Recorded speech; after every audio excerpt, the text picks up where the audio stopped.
A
Carousel of Progress. Welcome!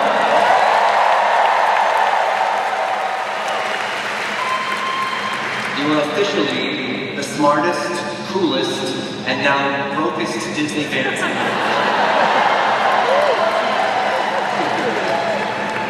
But it's worth it. You all look amazing. Especially those watching on Disney Plus. Look at you. Cute fit. Tonight, I am Disney bounded as host extraordinaire Neil Patrick Harris.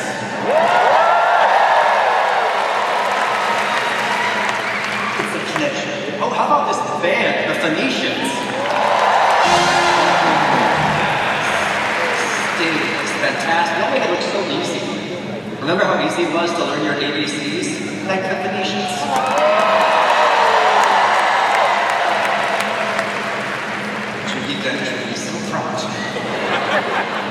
This is my first time attending a D23, and it has just been phenomenal.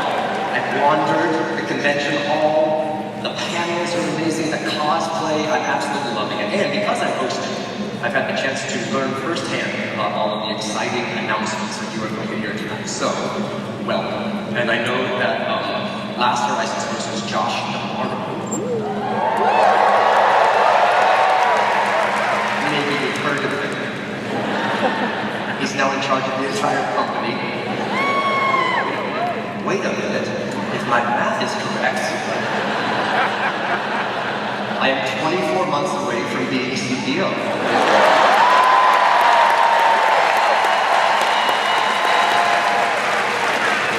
And 48 months away from owning the Lenders.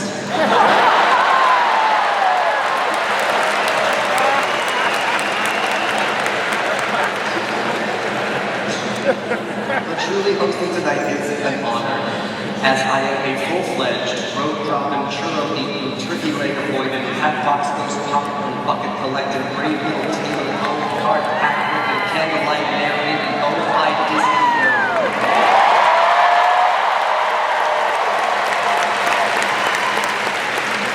How much do we love our Disney cast members?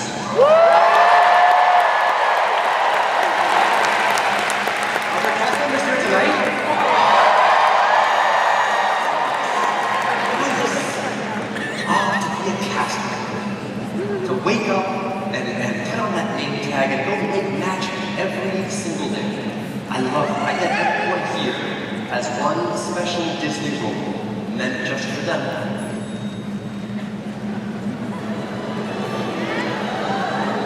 In this great, big, beautiful world or land, there's a job that's waiting for me, where the air is sweet and the sound pre-planned, and admission is perpetually free. A role that lasts forever, with no bad days whatsoever. Part of history,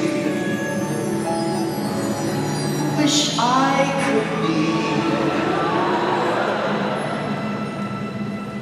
animatronic. Their life is a ride, entertaining all day while they're conditioned inside.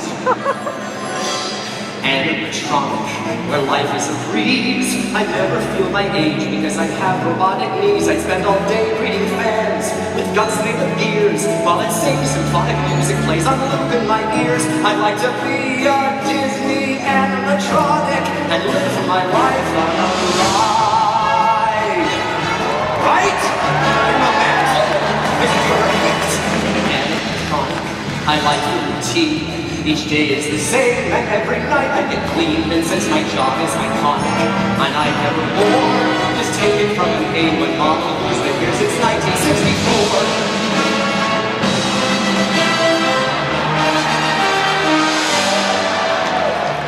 Tig Notaro! sorry, animatronic Abraham Lincoln. Wow, it's really good. Oh, is that who I'm supposed to be? Yeah.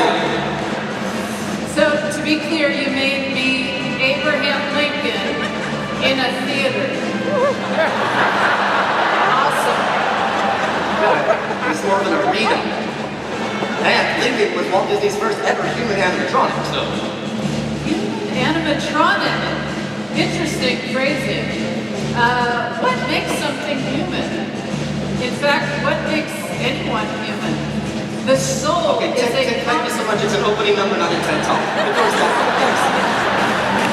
Animatronic. Never get old. Reverse like your remote control. I'd like to be Captain Mars. I'd like to be fun and wired with Lee. Did someone say Lee? Go, ho, yo, ho, and animatronic like me. Darren Criss and Skylar Astin.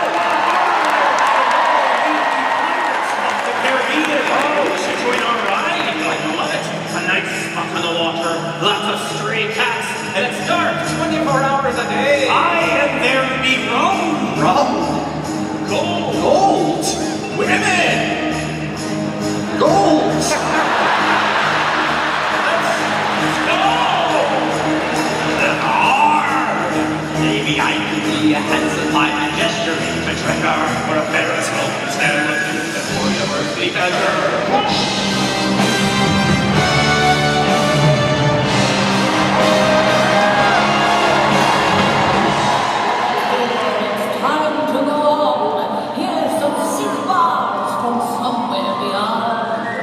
Megan Hilty! Classic iconic female warriors forever! Oh, just like Death Becomes Human. Nothing like this becomes serpents and spiders, tail of a rat, calling the spirits wherever they're at. Goblins and ghouls, the souls who are trapped. I'm not actually animatronic, I'm projection mapped. So are we! In this whole hallway I'll sing my tune. Don't you appear too soon? Yeah, seriously, Disney World. That box goes after Leota, not before. I bet there is a haunted ghost. You like that ghost? Happy haunts materialize.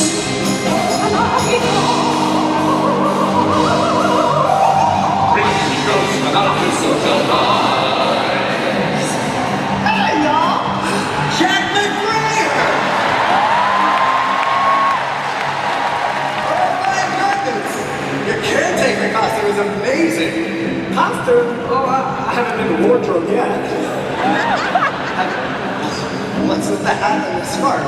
Well, arenas get chilly, and the hat just felt like jaunty fun. Man, what about the lantern? Well, it's dark backstage. You got a shovel, Jack. You have a lot of questions for someone who doesn't have a shovel. Okay. No, hurry back to the opening number. Right! Robots! I can dance with my servos and glide on my slide, or just chill in Everest because my mechanisms died. Oh. Neil, Dio, question. And again, love all of this. Same. But what am I supposed to be this time? It's pretty clear, you're the Yeti. Not sure anything about my part in the show has been what the word you used, clear? You're the infamous Yeti from AK's Expedition Everest in the Himalayan kingdom of Anandapur. Does that help? No, not at all. Tell you what, I just won't move. Perfect! It's great to be on Disney animatronic and live my life on the line. Isn't technology amazing? See how the facial expressions progress throughout the years. Walt himself trailblazing. I give my life to be crafted by those boss imagineers. Shockwave, look! This must be an 81,000 series. It's animatronic Paige O'Hara. No, I'm the real Paige O'Hara, I swear. There may be something there that wasn't there before. Wow. It's uncanny, that's just what Paige would say. That's because it's me. Why doesn't anybody believe me? Tell my story. I can take off Rex, or be a small child doll, or join it It's a Small World after all. I love kicking everything. Alright, animatronic roll call. I'll keep moving, I'll keep ticking, and like Carlos will be chicken. Grab a knife, grab a fork, with a crooner from New York, and like Skippy, I'll be stationed in suspended animation. Don't care if I'm last gen, or advanced like Kylo Ren. Like a naughty shaman, unless B-mode is more common. Be a scientist who's foxy, or a gangster full of moxie. I'll impress when I'm plugged, asking tourists for a war of hugs. Oh, yeah. And never last, I'll last forever. 'Cause forever's what it's worth. To live each day the exact same way, in the happiest place on earth.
The Robins are getting ready for D23.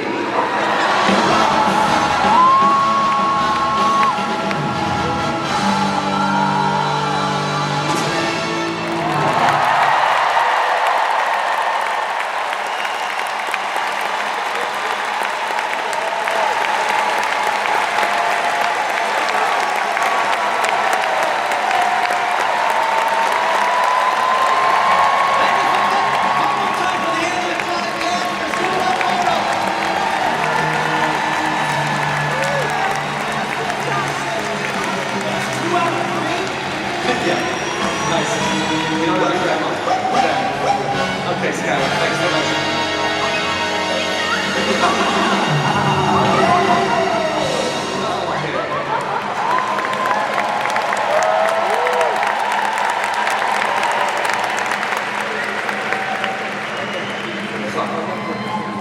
So not only do I get to be your host tonight, I have the honor of being one of the first people to to officially introduce our next guest. And while he deserved his own opening number, very little rhymes with massive. So please welcome the chairman of Disney Experiences, Thomas Dazzled!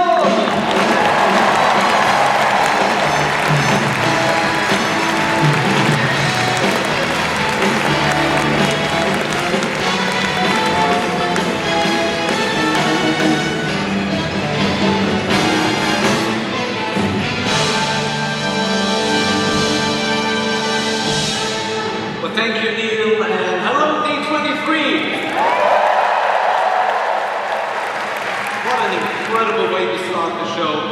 But first, I want to thank you for being here tonight and for all the love and passion you bring to our Disney experiences around the world. And I speak for everyone on my entire team when I say, we want to make every moment you spend with us magic. Because we put you, all of you, at the center of every decision we make and everything we do. And we're doing a lot. Think about it. Since the last D23 2 years ago, we launched 3 new cruise ships.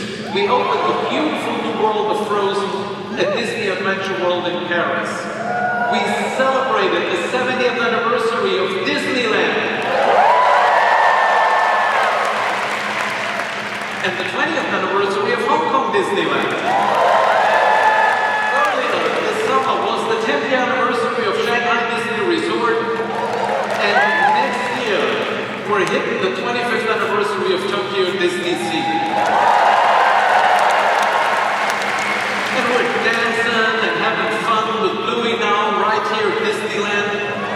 We're flying the Millennium Falcon with Matthew and Grogu. We're rocking and rolling with the Muppets, and so much more.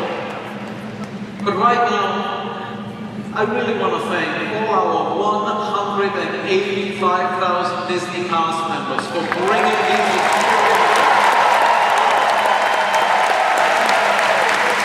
Especially, if you don't mind, especially those here in California who have been such great hosts this weekend. Can we give our cast a round of applause?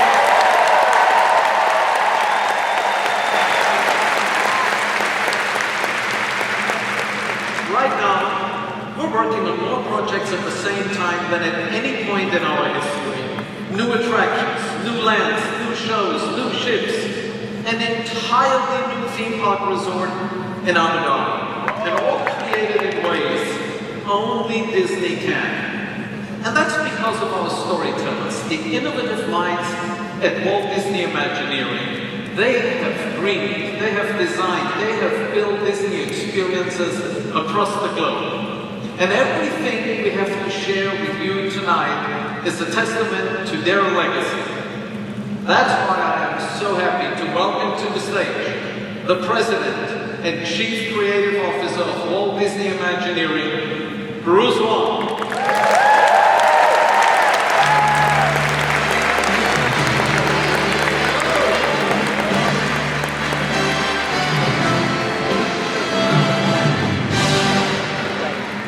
That opening number.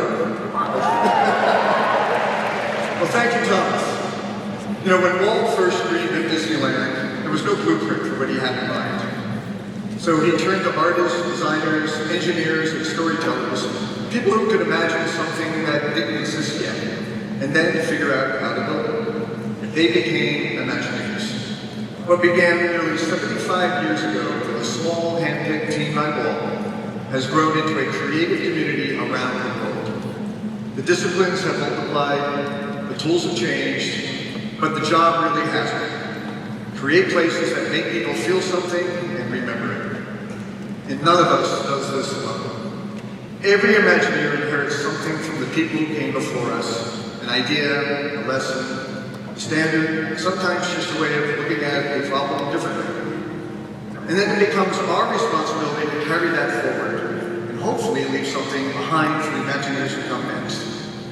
Nearly 50 Imagineers have been named Disney Legends, and I'm incredibly honored that several of them are here with us tonight.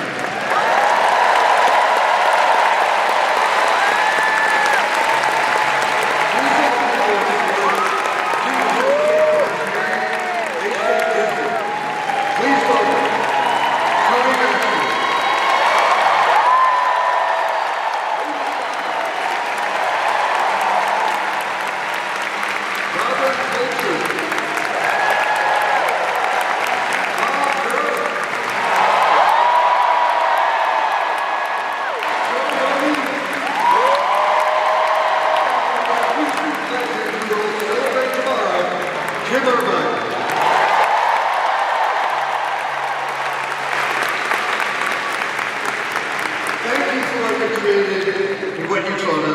for giving the rest of us something to live up to. Thank you all.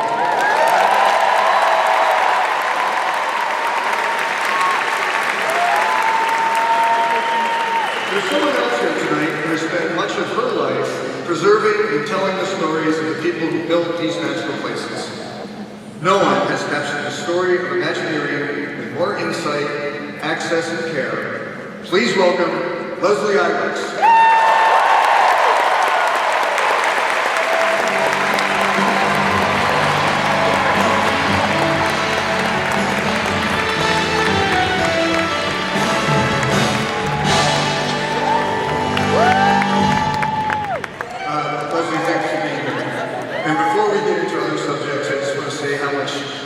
How sorry we are for the loss of your father.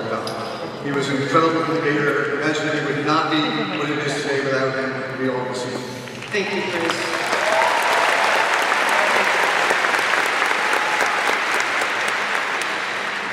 As many of you probably know, my grandfather, Iwerks, my father, Don Iwerks, were both Disney legends.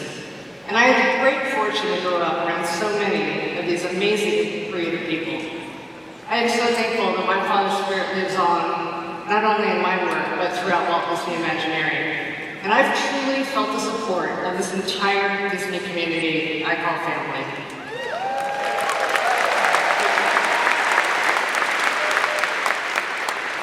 I was really raised by Imagineers, and which is why I've dedicated much of my career to telling their stories, along with the magic makers across Disney. That's the idea at the heart of my latest film, Disney World Builders, premiering tomorrow.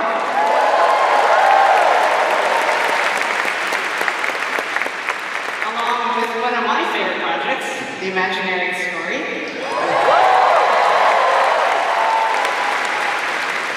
And I had so much fun working on that series, Bruce. And thank you for greenlighting it. Oh, well. Thank you, but I've made tougher decisions now, I can tell you. That was Wasn't too hard. So a few years ago, when it was revealed that dozens of new projects were underway, you and I started talking about maybe there's some new chapters in this tale. And turns out there's quite a few. And so I'm thrilled to share with everyone here tonight that I am currently filming the second season of the Imagineering Story.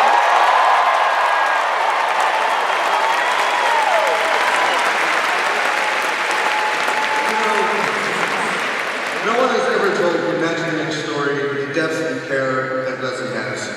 And this time, we've invited her in while the story is actually happening. She's been with our teams already as these projects take shape, with access to the creative process that we've simply never given anyone before.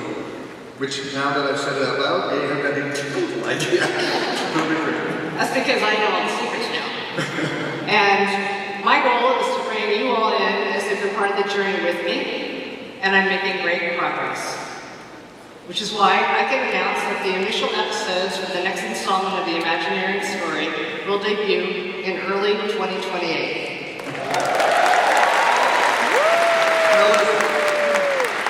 You know you can't come to D23, announce a new season of the Imagineering Story, and not show us something, right? I think you have a real. Yes. Y'all ready? Let's roll it.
You know, Leslie, I've been living this story every day, and somehow you always manage to show me something about Imagineering that I had not seen before. That's what makes your work so special. And I can't wait to see what story you tell us this time. Thank you.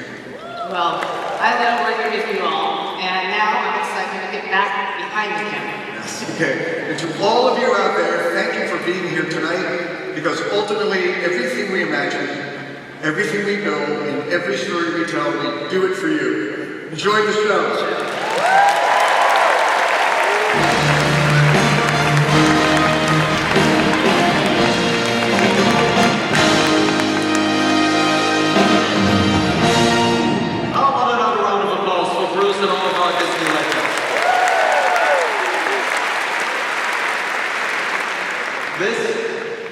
It's a time of tremendous momentum at Disney experiences. So tonight, we're turning this entire arena into our very own Carousel of Progress.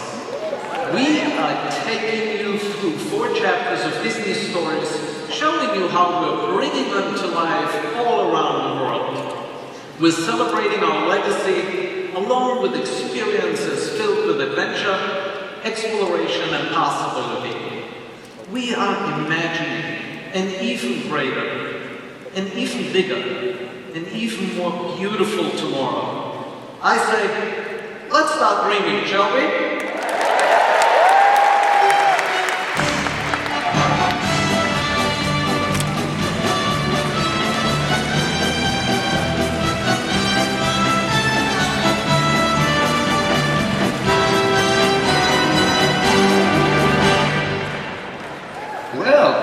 Just like the Robins, the Disney fans are back. It's a sure sign of D23. And believe me, this weekend couldn't get any better. Yes, sir, we're getting all the updates. Shows, cruise liners, and the latest designs and rides and attractions. Personally, I love how they're always going back, freshening up classic experiences, making them feel like new again. That's progress, man. Speaking of progress, the Imagineers are starting with one of my personal favorites, Walt Disney's Carousel of Progress at Walt Disney World.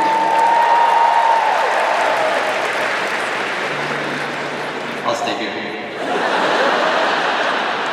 They're updating the whole show with all new stories. It's going to start in the 1960s. And take us up to present day and beyond. Here is a first look at a new scene set in the 1980s. A decade near and dear to my heart. So awesome. Oh, and check this out. I get to reveal some of the new stars of the show. You want to know who will be voicing Mother and Father? Yes! They will be portrayed by 2 incredibly talented actors, Disney legend Jamie Lee Curtis and award-winning Emmy actor Bryan Cranston.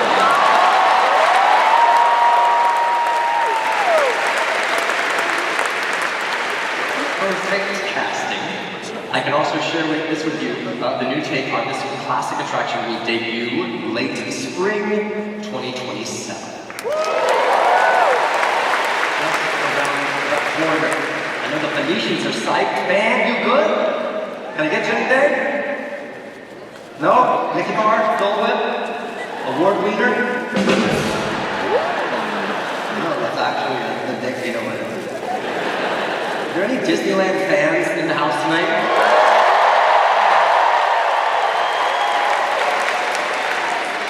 I figured we are in Anaheim. There are so many things I love on a day at Disneyland, and the entertainment is a huge part of it, right? Especially the nighttime spectaculars and parades. I have so many great memories under the stars with my kids, and I wish that I could go back in time and relive them over and over again. I'm sure you guys feel the same, right? Well, we are about to get that chance because I'm happy to announce that in February, the Remember Dreams Come True Nighttime Spectacular will return to Disneyland.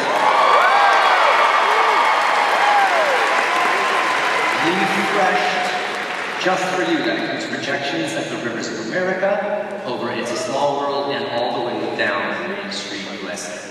And also in February, across the Esplanade at Disney California Adventure, they will begin showing an updated work on the OG World of Progress.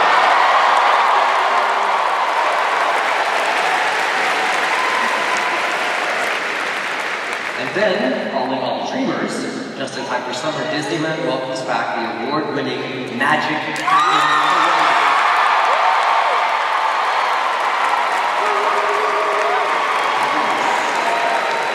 I, for one, cannot wait. Okay, let's turn our attention from the skies over Disneyland and go a bit further to outer space.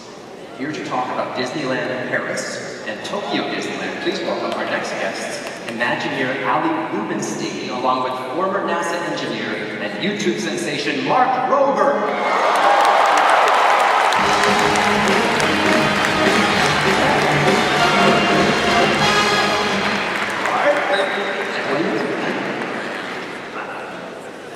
It is so nice to have you both here. Mark, you have a huge following among Disney fans, and I know you've been a fan yourself from way back, just like me. Yeah, so I grew up like 10 minutes from here. I used to sneak up on my roof with binoculars to watch the Disneyland fireworks. And so last year I had a chance to actually meet the Imagineers, and it was sort of like a dream come true. Because you have like, with the Imagineers, it's the magic part. In their brain, they think of something that doesn't exist. And then the engineering is using that superpower to like, will it into existence. So, like, nowhere is this more true than with a lot of the tech and roller coasters that we sort of take for granted today. So, tubular steel track, computer-programmed operations, the world's first fully enclosed roller coasters, like all those started the parade of an Imagineer. That's amazing. Tonight we're here to talk about two iconic attractions in Paris and Tokyo that happen to share the same name, Space Mountain. Yes. Who here loves riding Space Mountain? That's great, because I don't. And that's not entirely true, but it's kind of funny that I'm the one out here talking about this, about Space Mountain, because my first visit to Disneyland 50 years ago, I got all the way to the low platform of Space Mountain, completely freaked out, and made my father take me out the chicken exit. She still hasn't been on Space Mountain. Okay, I have ridden it. It just took about 25 years, and I had to become an Imagineer. That's all it took. What do you think? Pretty good, right? Well, yeah. Of course, now it's one of my all-time favorite attractions, and one of the best parts of being an Imagineer is occasionally I get to ride with the lights on. I believe friends of Imagineers should receive the same privilege. All right, but back to the topic at hand. We have two space mountains that are about to re-energize our love for all things space. Let's start with Paris, where I can announce tonight that we're bringing the attraction back to its original look. With an updated view, Hyperspace Mountain will close in 2027, making way for Space Mountain de la Terre à la Lune.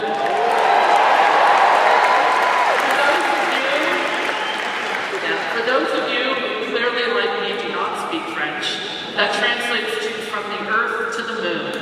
That's also the title of the Jules Verne novel that served as our inspiration for this attraction. In addition to the name, we're going to bring back the original soundtrack. And I can tell you, if you don't already know, it is absolutely the most beautiful music. Amazing. Mark, I have a feeling talking about Space Mountain is right in your alley. Yeah, I mean, Walt Disney, like So Secret, he saw space as the next frontier. And you still see that today with like Disney shows, their films, and theme parks. And for decades, like long before I was born, Disney attractions invited us to imagine what it would feel like to get in a rocket ship and blast off to space.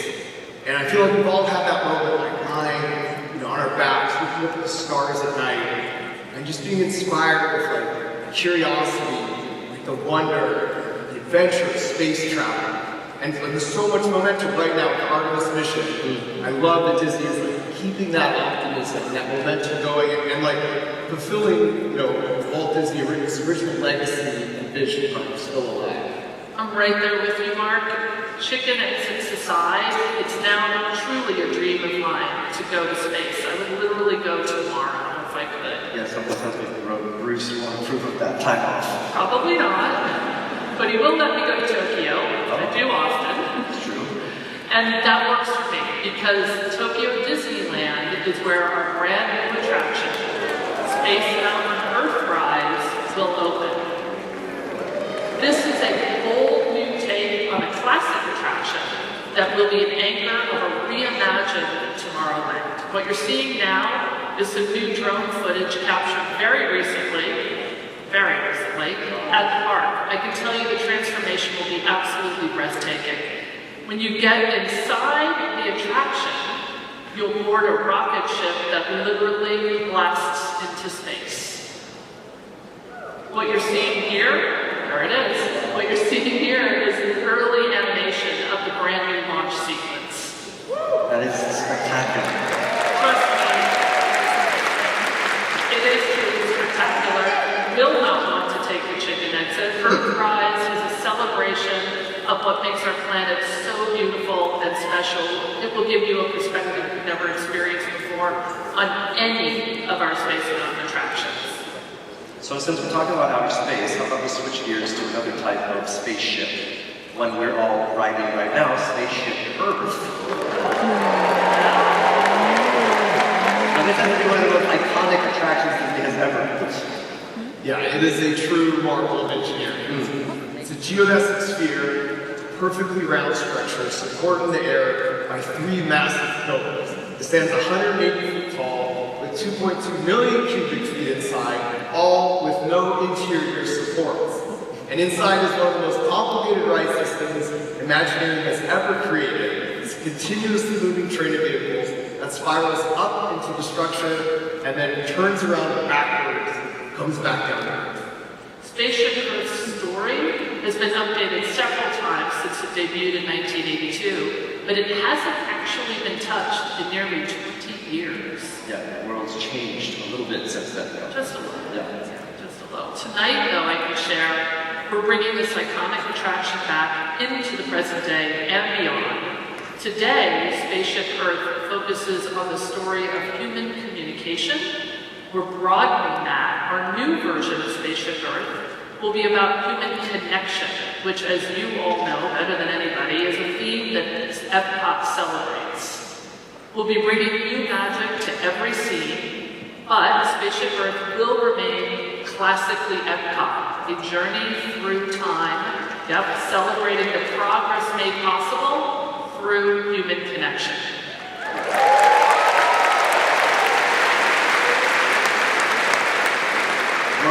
Respecting the old school version of it. Right. Well, Spaceship Earth is one of my favorites, and I'm really looking forward to this for sure. Hey, thank you, Lobos, for helping rekindle our dreams of traveling in spaceships in all shapes and sizes. Allie, Ruben, Steve, and Mark, over everybody!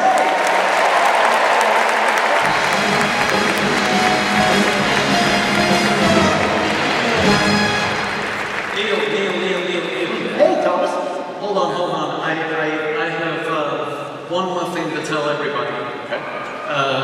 We've been talking now a lot about classic attractions and shows, and, well, I have one more piece of news that I just can't keep to myself any longer. Okay.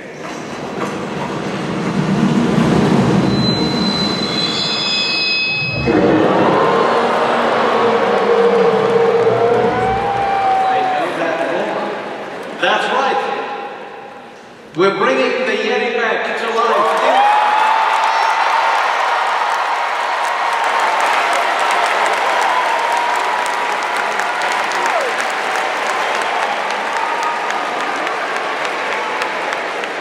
We're bringing the Yeti back to life inside Expedition Everest at Disney's Animal Kingdom.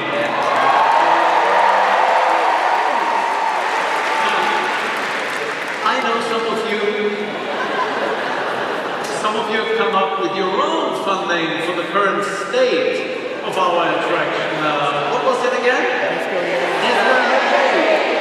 Right, that's it. So, you know what? In honor of that name, I brought someone very, very special to say goodbye to Disco Yeti. Oh, that explains our next musical guest. And the mirror ball and the hot pants in your dressing room.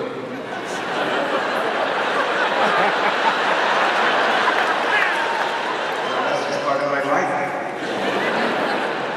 Please join us in welcoming the only legend big enough to help celebrate one of our biggest animatronics in style, the Queen of Disco, Gloria Gaynor.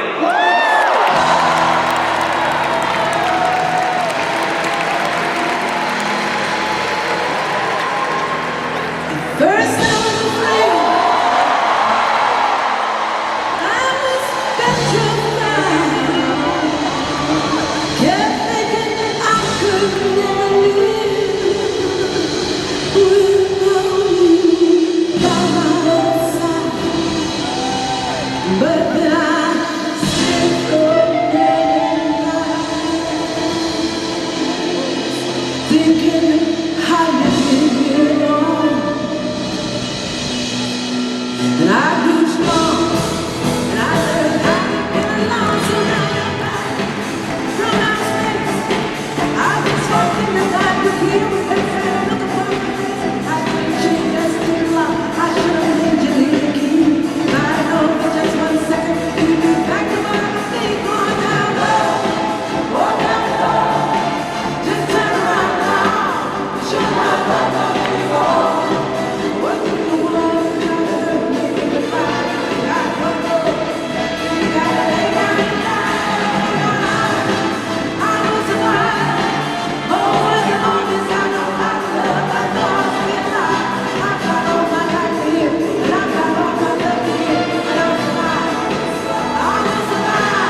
villains, avenging and daring do.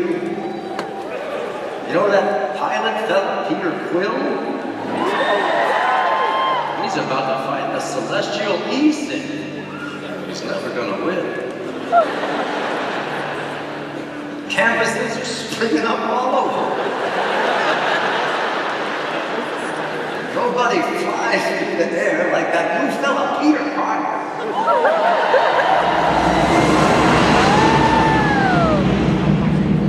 There goes that Tony Stark in his new suit. He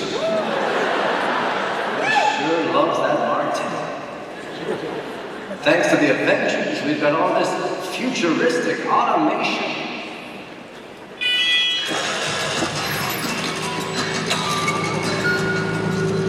Uh-oh, looks like we disturbed our perennial house guest, old Uncle Orville. No privacy at all around here. Hello, everybody.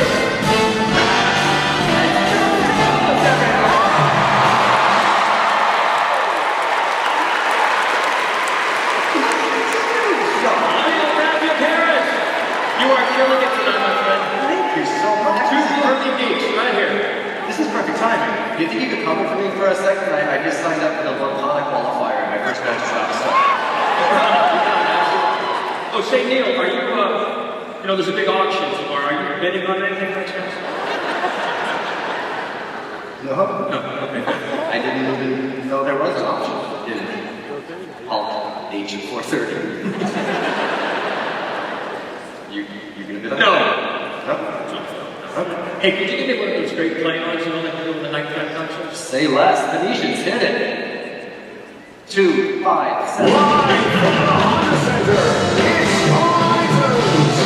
Tonight's guests, Brent Strong and Kevin Feige. Bruce Vaughn.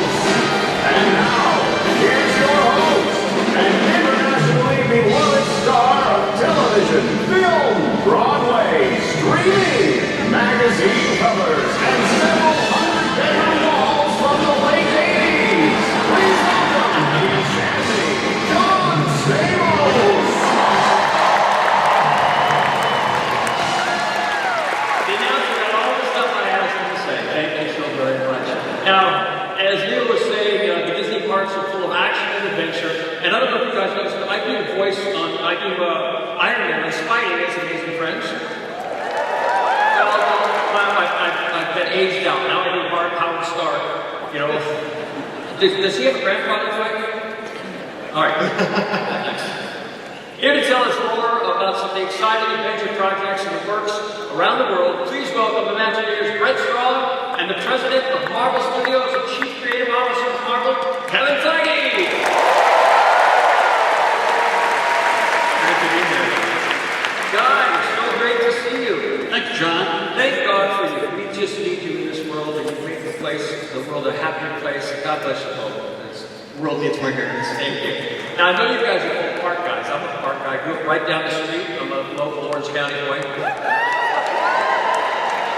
How does it feel to walk in the parks and see your characters? It must be a trip. I love it. You know, the minute we became part of Disney, that was always the dream. And there's a lot happening right now. Our teams love being a part of the Disney family because that means you tell stories in so many different ways that go well beyond big screen. And as John just said, I'm a huge Parks fan. And it's so great to walk through the parks and see our characters in real life. Plus, we'll be able to create some storytelling that you can only hear about and experience within the parks.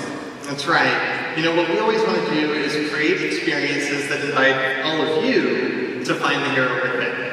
And I have to say, the Imagineering, it sometimes feels a little bit like the Avengers. We have this amazing, diverse team of people who are each bringing different skills to the table and come together to make the world a better place.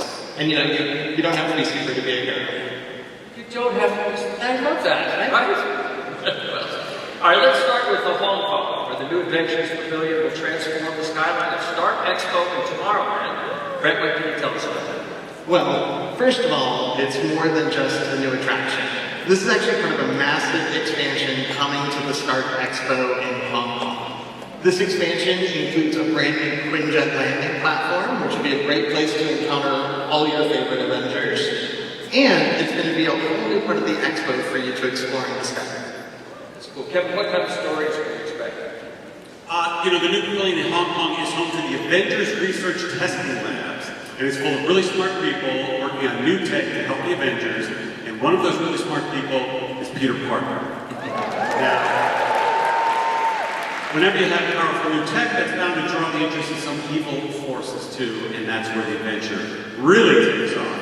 That's right. This experience is unlike any story we've told before. In fact, here we have a rendering of inside of the pavilion. We are using more than 120 vertical feet of new storytelling technology to travel across realms. We're going to go to Asgard, we're going to go to Wakanda, we're going to travel by sling ray. It's going to be incredible. That's incredible. Incredible.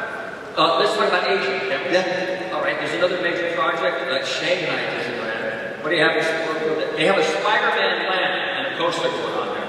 That's right.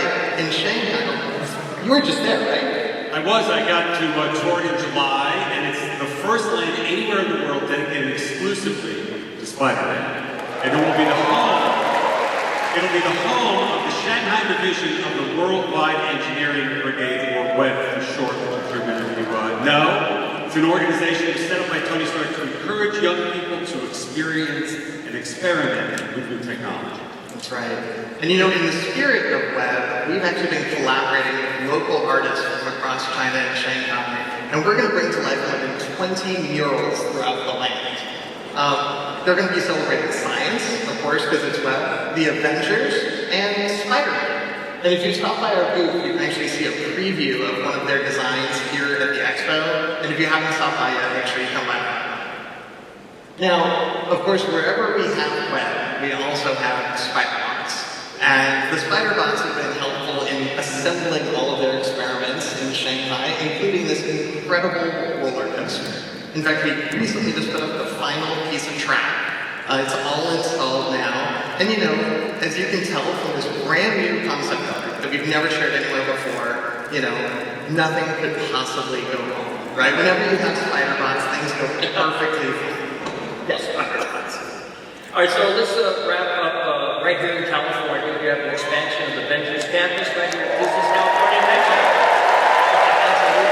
How's that going? It's going great. I'm sure you know by now the size of Avengers campus is doubling with 2 new attractions. Yeah, and actually we're making great progress. In fact, the route between Avengers campus and Cars Land will be opening very soon. No more dead ends. It's going to be great. And where's it going? Behind what was there? Well, if you've seen the Quinjet that's there today, we're blowing the doors open on that Avengers compound and letting you step inside with 2 brand new attractions. Oh, that's incredible. And whether it was a parking lot there, what was there? Yes, this is the last parking lot remaining backstage. We need more parking lots. We need more. We got shovels. All right, well, Who's going to miss that parking lot? Anybody going to miss that parking lot? No. I think it was an exceptional No one. parking lot. Probably still take those. Right? All right, let's talk about the new attractions, the Avengers Infinity Fence. How's that going on? The really fun part about Avengers Infinity Fence is that we get to use every single trick in the Imagineering book, and we're inventing some new ones along the way to create this attraction. Here we actually have some behind-the-scenes footage. These are Imagineers around the world creating these massive physical sets that are going to bring these worlds to life. And these are actually going to blend seamlessly with huge media scenes, and when it all comes together, you're going to feel like you're hurtling through worlds alongside your favorite heroes. Can you give us some insight on the stories that we'll experience there? Okay. I can. What's so okay? Alright. So here you're actually going to be welcomed as recruits to Avengers Infinity Fence. I mean, who hasn't wanted to go on a mission with the Avengers, right? So your journey is going to begin with a pre-mission briefing by none other than Ms. Marvel, played by the incredible. And it's here where you are going to receive your mission, right? It's up to you to assemble the Avengers and stop King Thanos. And I'm very happy to share, for the first time, that some of our favorite on-screen heroes are reprising their roles for this attraction, including Jeremy Renner's Hawkeye. Anthony Mackie's Captain America. Chris Hemsworth as Thor. And Robert Downey Jr. as Iron Man. We've got a special clip that the team was able to capture while we were on set of Avengers Doomsday in London. Check this out. Welcome to Avengers Campus. We built this place to recruit, inspire, and train the next generation. You're a big part of that mission. Roman, here we go. It's showtime, Jarvis. There you are. Let's go. Ready to fight the Thanos. They are not ready for Thanos. Thanos isn't ready for this. Open portal now. What took me so long? Oh, this guy. Pretty good? Shuri, get out. No teammate left behind. Congratulations, everybody. If you're any closer, we all would have died. But we didn't. Well done.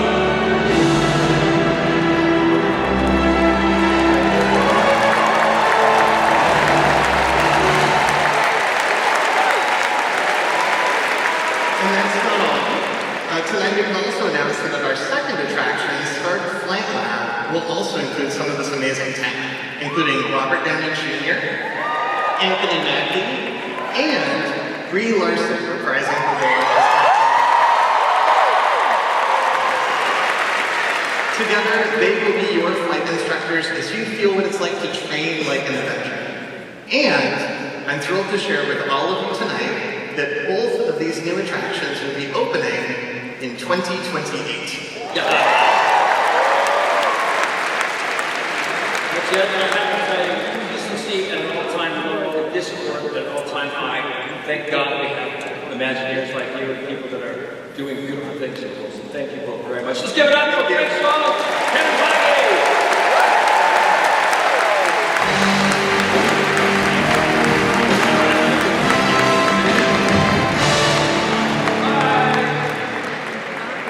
Kevin, hey Brett, good talk.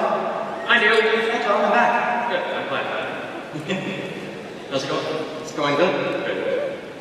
How was that Arcana turn? Nice. Fast. It was fast. Yeah, some big dude with a huge muscle pulled a lucky diamond. Nothing I could do. Nothing I could do. It was a 10-year-old, wasn't it? She was 9.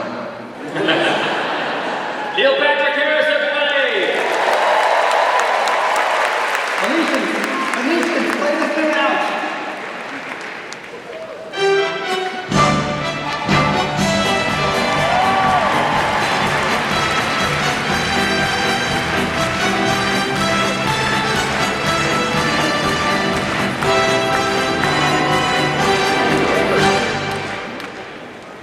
Well, another turn of the carousel of the horizons.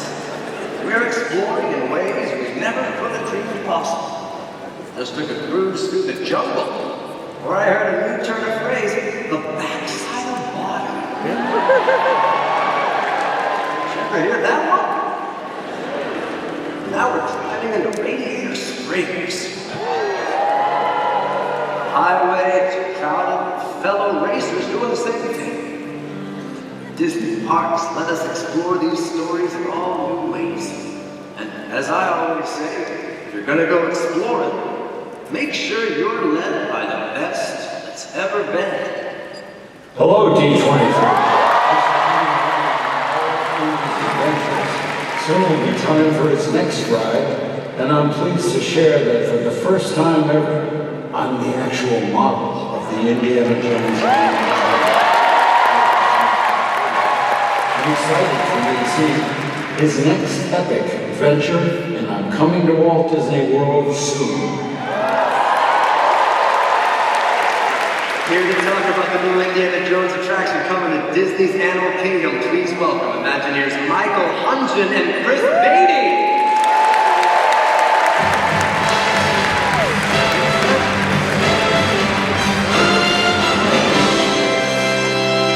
Welcome, guys.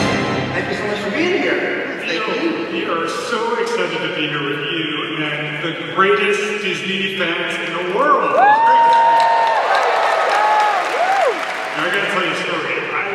attended the very first D23 2009 as a fan. I was sitting all the way in the back. I was listening. That's right. And I was listening as they talked about plans to build new fantasy lands. Turns out the creative lead on that project was this guy, Chris Feige. And so to be here today, partnering with Chris on the biggest slate of expansion projects in the history of Walt Disney World, it is quite a full circle moment, I gotta tell you. It's fine. Means a lot. I'm honored as well. Thank you. See, kids' dreams really do come true. Let's talk Indiana Jones. Right off the bat, can you confirm what we just heard from the one and only Harrison Ford? It is true. All of it. For the first time in a Disney attraction anywhere in the world, Harrison Ford will be the face that you see when he appears in our new attraction coming to Disney's Animal Kingdom. So here's a look at the digital model that we're using to build our animatronics. As you can see, that is clearly Harrison's face, right? Yes, it definitely is Harrison's face. Look, it's been amazing to work with Harrison Ford and have been involved in this project. And the team is, they're just huge fans. But it's not the only announcement we have tonight. Michael and I would also like to share the name of the attraction with all of you. Are you ready? So our attraction would be called Indiana Jones and the Myth of the Jade Serpent.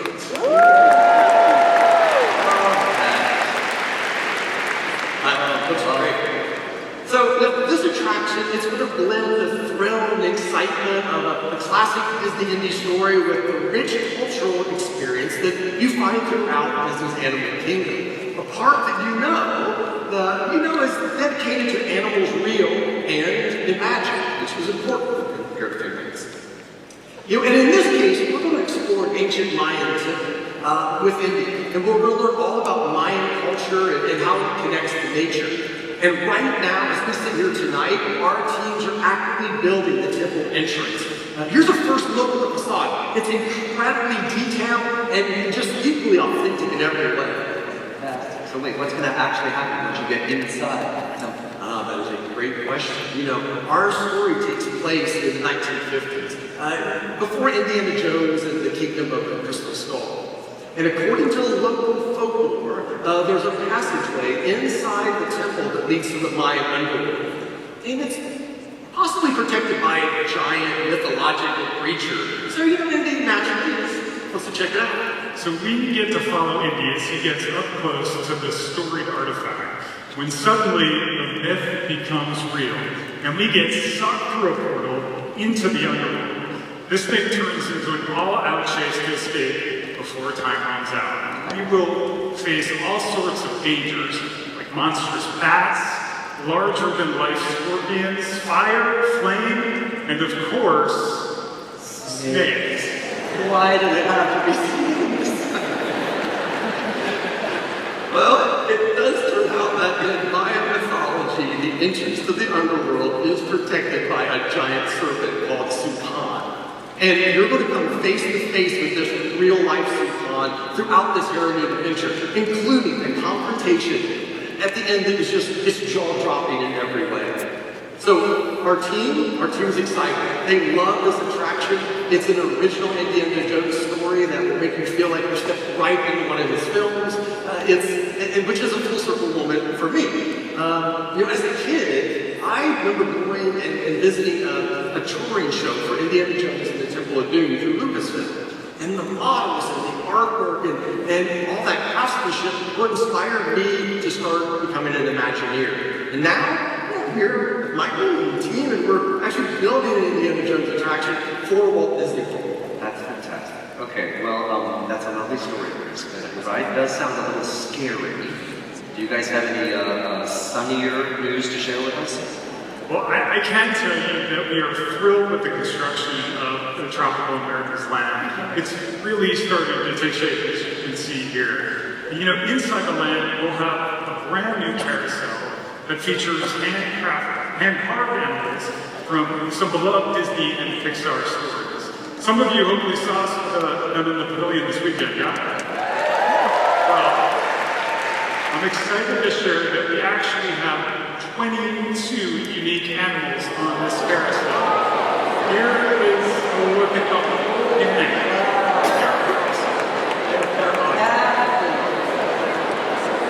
We're excited, but our friends in merchandise are very excited.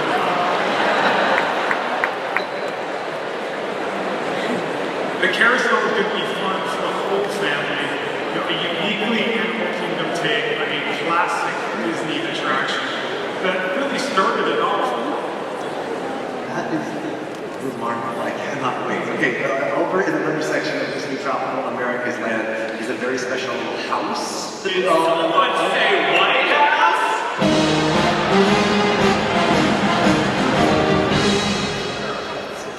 Skylar, what are you doing? You promised that I could come out of this to a number as one of my favorite animatronics, and I clearly got the chops. Hey, thank you, Phoenicians! Please don't be good. I promise you that. One too many old Pringalucious and Trader Sam's. Okay. Okay, Skylar, what animatronic are you even supposed to be? All the presidents! I'm Martin Van Buren, baby!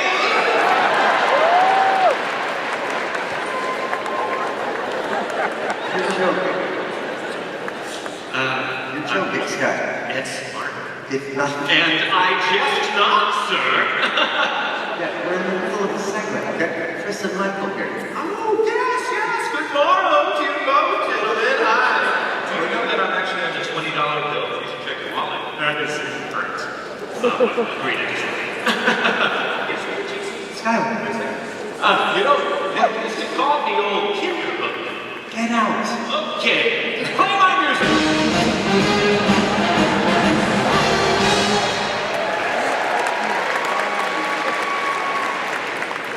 It's a long time to spend with that guy. Where was I? Right, in Ponto. Let's go. Please welcome the award-winning writer and director of Ponto and the Chief Creative Officer of Walt Disney Animation Studios, Jared Bush.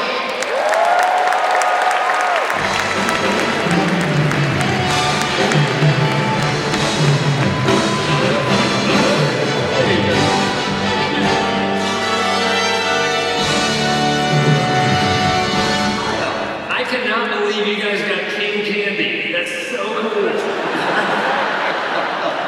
Yes, the one and only. So Jared, welcome back to the Honda Center for night 2 of D23. Right, you had a great time last night.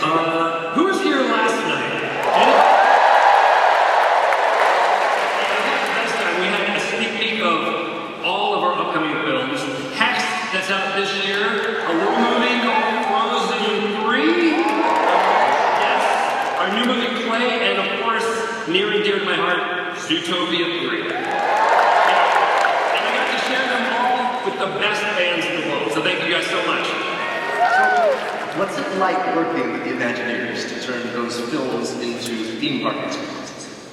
I mean, honestly, it's like a dream beyond a dream. To be able to step into a world that you helped imagine with characters that you helped create. It's emotional and wildly exciting, and I think it's part of Walt's hope for Disneyland, bringing films off the screen and into the real world. And this new Encanto ride is part of that legacy. Just picture the most quintessential classic Disney attraction, and this is it. And it is my great pleasure to reveal the name, which is Antonio's Fiesta de Encanto. And the cherry on top is that all of the original actors of La Familia Madrigal are back. And we had the best time returning to life in Casita. And I believe we have a clip of them in the booth. Should we show it? Want to see it? Let's see it. No pressure! Okay, well, please, don't clap. Hey, Casitas! These guests want you to take them to the party. The party! I'll see you at the party! I am in the studio at Walt Disney Imagineering recording for Antonio's Fiesta de Encanto, coming soon to Disney's Animal Kingdom. If you're late, blame it on me then. I think it's so cool that there is an actual physical place where people can experience the story. But today is not about me. That was weird, but moving on. Does anybody know whose donkey this is in the bathroom? Oh yeah! It's sort of a perfect film to take all these colors and excitement out of and allow audiences to immerse themselves with it. A lot of butterflies in here. Oh, aren't they beautiful? On behalf of the family about to go, we hope you had a great time. Adios, amigos. Bye!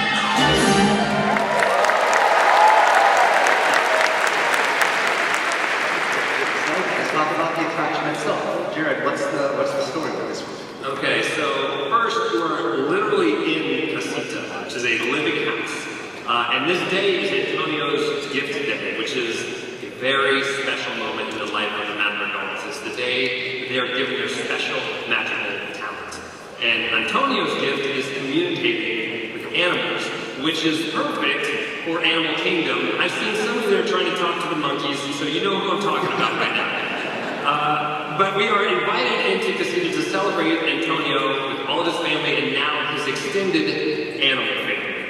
And one of my favorite parts was working with Imagineers to explore the house, to ride through Casita, hearing the music of Encanto, seeing the family using their gifts, getting to celebrate with Antonio in his room. You guys nailed it. Thanks, Gary. I think one of the things I'm most excited about, I do. What's great about this attraction is Casita is a symbol of all these different pieces of furniture, sofas and chairs and even a piano, and combine them to take us through the house. And it's going to feel alive. It's going to react like a character to itself as we go from room to room and really express everything that's happening around you. And here's a first look at a new piece of concept art that will really give you a sense of what it's like to journey through Casita. Here you can see how Casita's using this amazing vehicle. We'll find our way upstairs into Antonio's room, which has transformed into this incredible rainforest. And it's going to be filled with animals of all shapes and sizes.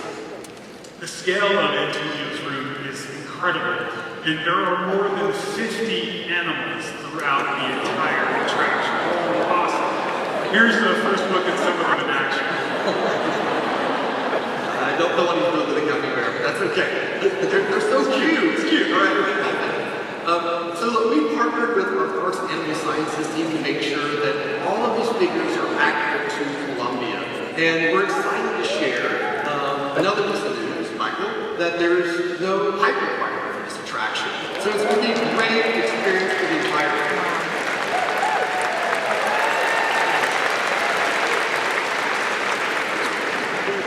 Exciting. It's a classic ride for the whole family. It sounds awesome. I can't help but notice you didn't talk about Bruno.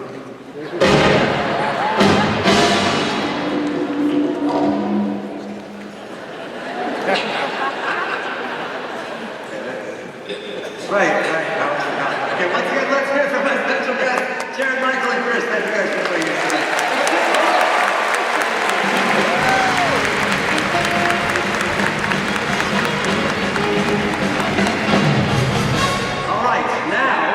It is time to travel from an enchanted family in Colombia to a magical family in Mexico. And to celebrate, here to perform La Llorona from Coco. Give it up for our next musical guest, iconic Grammy-winning artist, Los Lobos!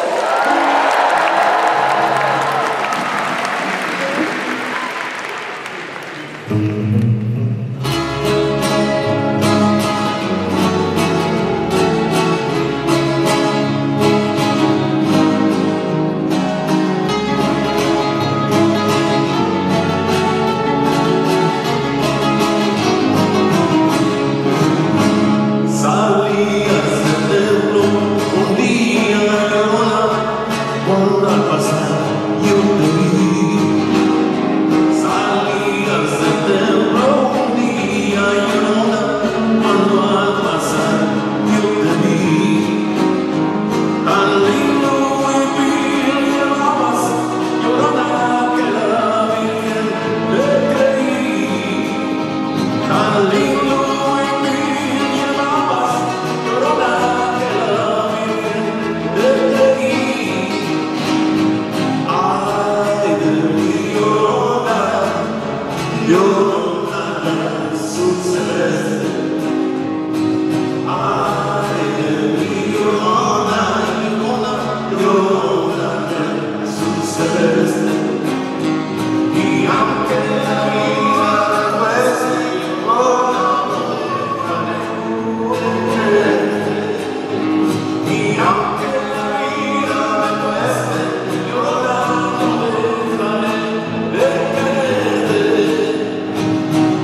Well, it's that kind of emotional connection attraction will celebrate all of the things that we love about Coco. The characters, the music, the culture, and most importantly, the love of family that is shared through generations. Our story picks up about a year after the original film, where we'll join Miguel as he thinks back on his incredible journey. So we will enter through a museum, a costume museum, and it is dedicated to the music of Miguel's great-great-grandfather, Hector Rivera. See that there? Right? And then, let's take a look at the experience on board the attraction. Yeah, so we will travel by boat through the story, visiting the land of the dead in Miguel's memory. The land of the dead is the perfect location to bring to life at a Disney park. Agreed. And memories are central to this story. Dia de los Muertos is a time to honor your ancestors by dedicating gifts, letters, and other meaningful items to their memory. Given that, we wanted to do something really special for all of you here at D23. If you stop by the Imaginary Pavilion at the Convention Center, you can write your favorite Disneyland memory on a card, and then we're going to plant all those memories within the roots of a special tree where they will become part of our Coco attraction.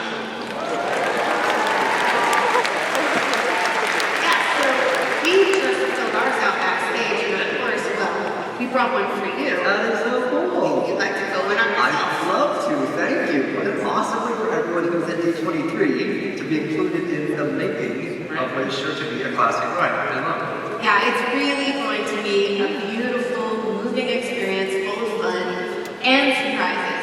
And this ride, just like Encanto, will be available for everyone because it too has no height requirement.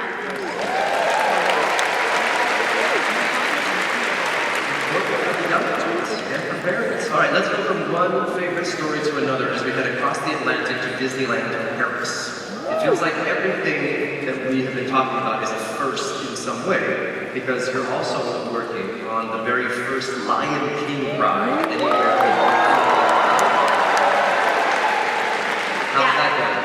Well, our very first Lion King attraction is going to be such a great fit for Paris. You know, I was just there a few weeks ago, and I had a chance to watch our Rhythm of the Pride Dance show, which is based on the Lion King, and everyone there, it was like absolutely packed, kind of like this. And everyone was completely into the music and the characters. I really just can't imagine how excited the guests will be to have the chance to experience the very first Lion King attraction anywhere in the world. Of course, I'll probably just be crying the whole time because it's also a music thing. Maybe I am a crier. The new ride is based on the classic animated film, right? Yes, absolutely. We will be inviting all of you into the Pride Lands at Disney Adventure World.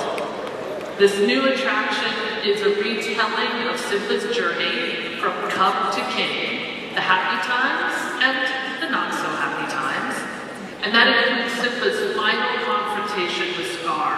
This is a brand new take on that scene, which we're showing here for the very first time.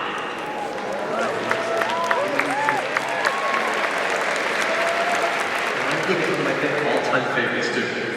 I'm really looking forward to this one. That's going to be fantastic. A theme ride in Paris. The best. Ali, Emo, thank you so much for being here. We really appreciate you sharing all this great information. Thank you. For now, I'll leave it with you.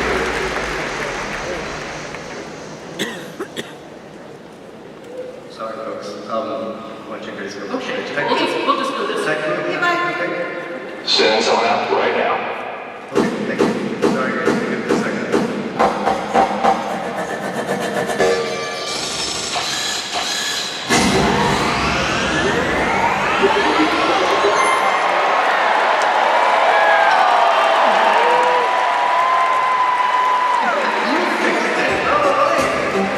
I get it. Fix-It Felix. Amazing. Actual Fix-It Felix is in the house.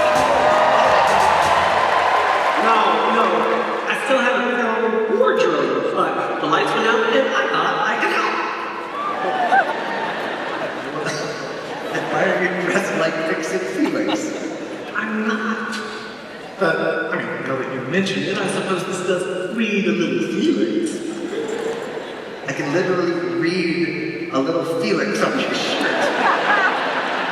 But it's upside down to me, Neo. Whatever, since you're here and for some reason holding a tiny golden hammer. Sit down. Is there anything that you've been told about the new Wreck-It Ralph ride coming to Tokyo Disney? Well, what I can tell you is this.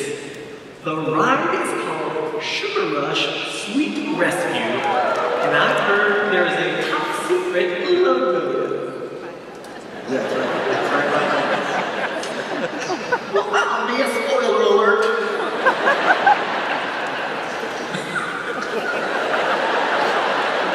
I'm a grown-up.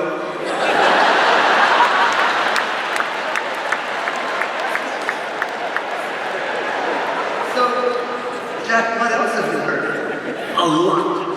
But you have to promise me this stays between you, me, and my 14,000 new friends.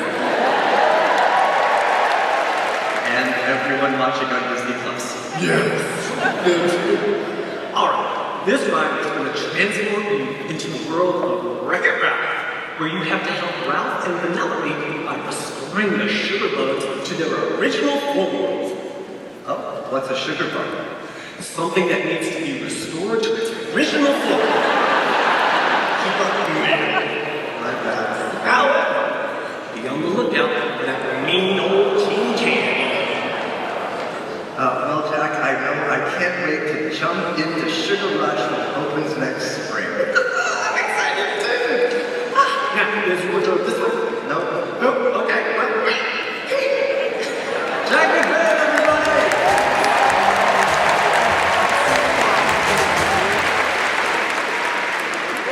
So 2026 is a very special year because it marks the 20th anniversary of one of the most popular films in the history.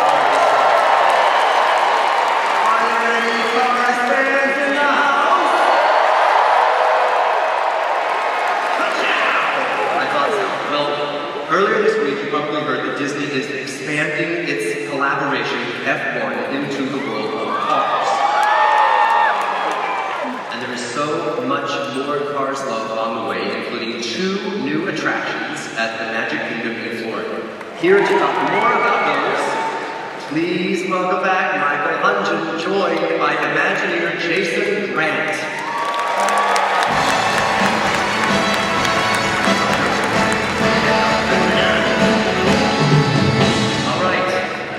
It seems like you're quite busy at Walt Disney World these days. Tell us more about these Cars attractions coming to the Magic Kingdom. Well, I'm really excited to work on Cars because, the movie holds a really special place in my heart. My son Miles, he was a huge fan of the movie. In fact, there he is. His first ever Disney meet and greet was right across the way here in Cars. So I know from personal experience how powerfully families really connect with these characters.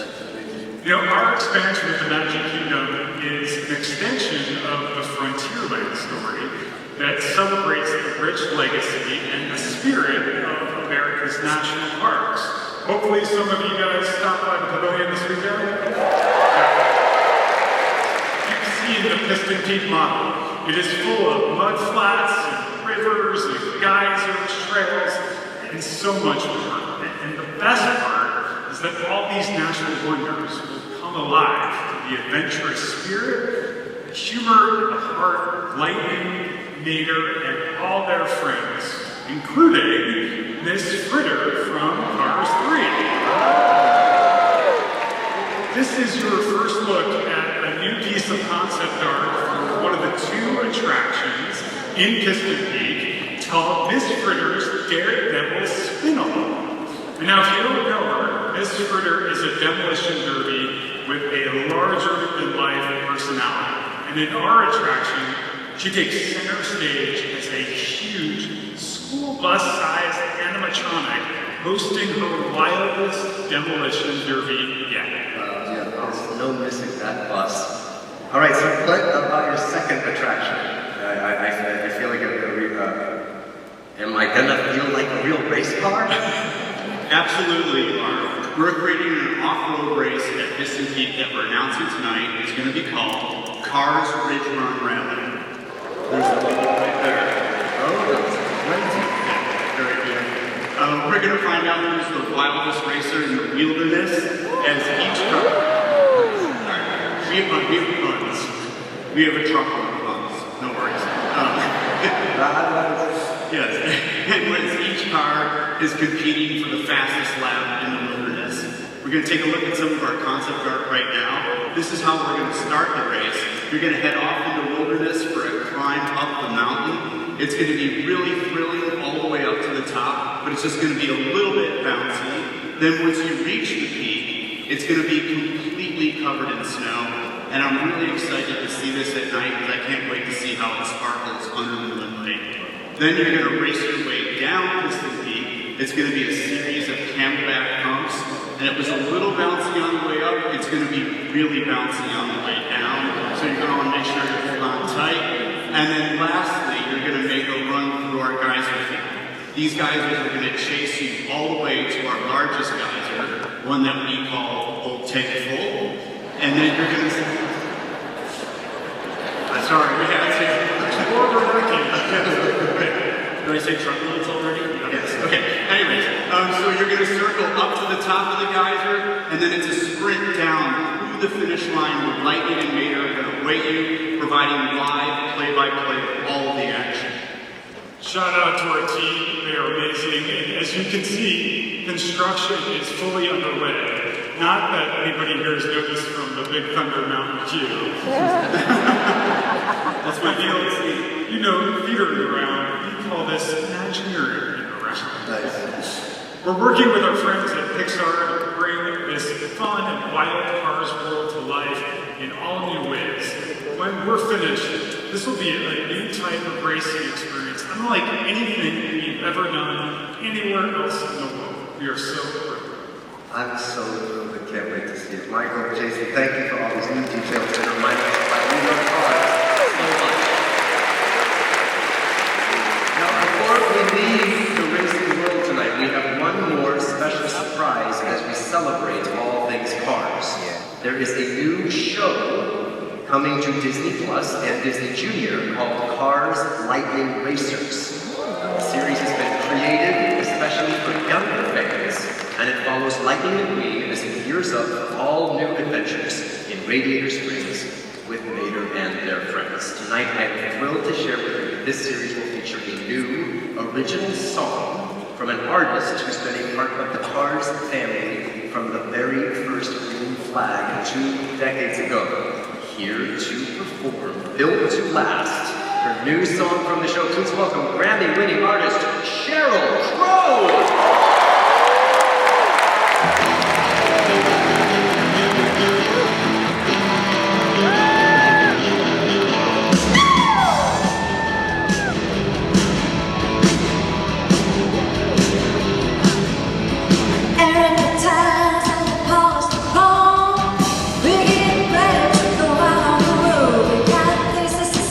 We got places to go.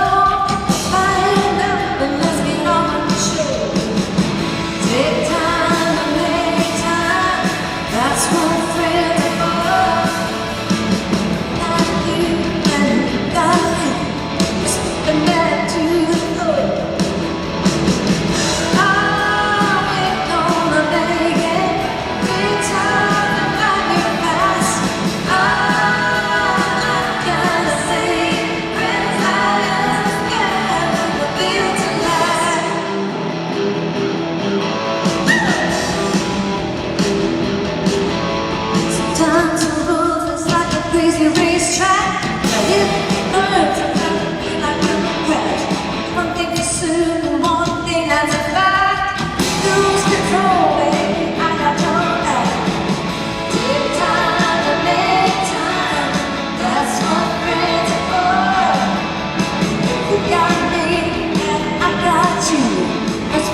20 years since Lightning McQueen first pulled into Radiator Springs. Can y'all believe that?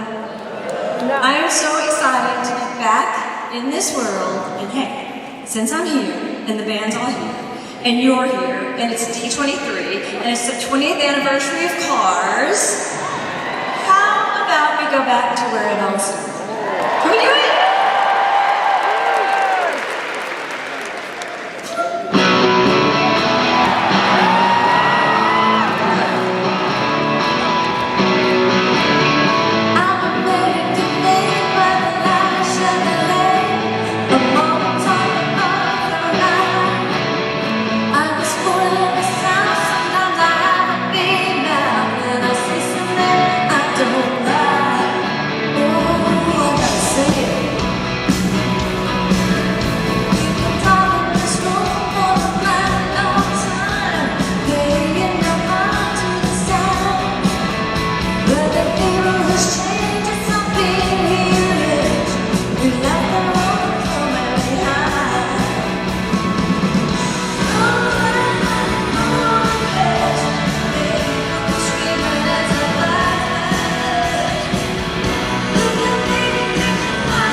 Now did you?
Carousel of Progress this evening. Present meets our future. Possibilities become realities. So let's set our ovens to 975 and our course towards the horizon. Here to talk about the future of Disney Cruise Line Keith Lowe, Imagineer Claire White.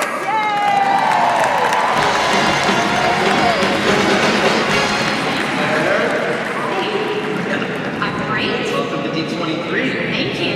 It seems like you guys have been pretty busy lately. Oh my gosh, very busy. So, we are continuing to expand our fleet, and and we're going to be to 13 ships by late 2030. I know.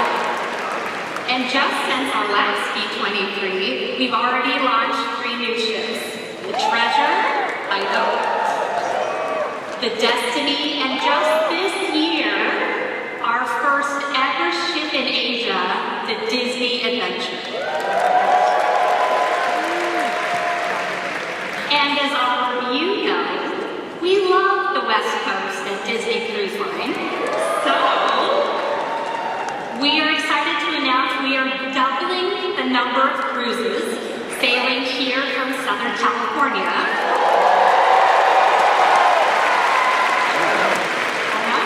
Right out of the port of San Diego.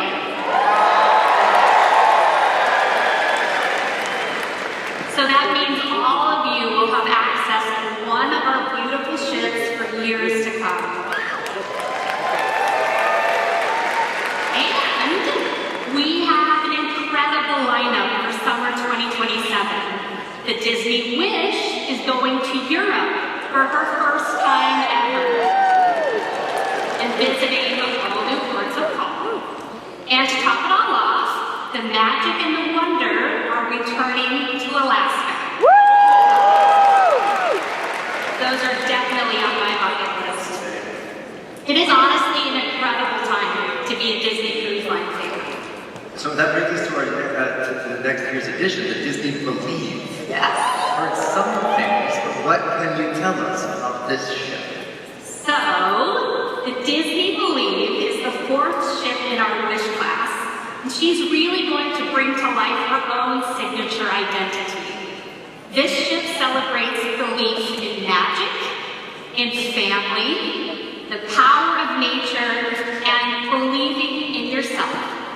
And all of the stories we'll tell on board are really tied together by this core Disney belief of believing in something fantastic, which includes a character adorning our bow, who I am excited to announce will be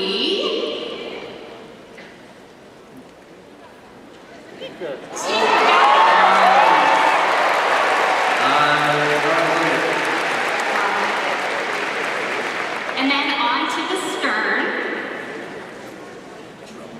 Drum roll.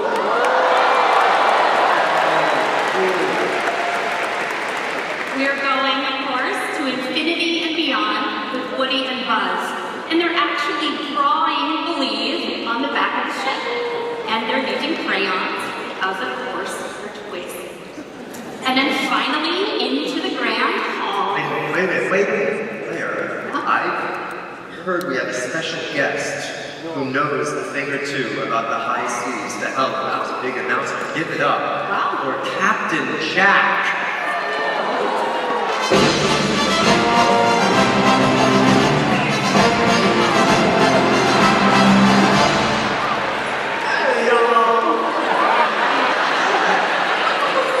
You're climbing out your wardrobe, and I edit the Captain Jack Sparrow. Captain who? We're doing this again? This what? Neil. Stop. You're 100% dressed like Captain Jack Sparrow. Neil, a fellow can't wear an elongated vest and a tri-horn hat without being accused of piracy? But the compass? Well, I'm easily lost, hence my never-ending search for the wardrobe department. Why do you have a sword? I have a coupon. Say, you missed the big announcement, but what about Moana being the new Grand Hall icon? No, we haven't said that yet. Good.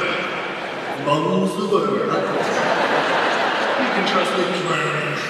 Well, us to find wardrobe department. Yes, that's so. Right. Is this way north? Nope. Got it, bye!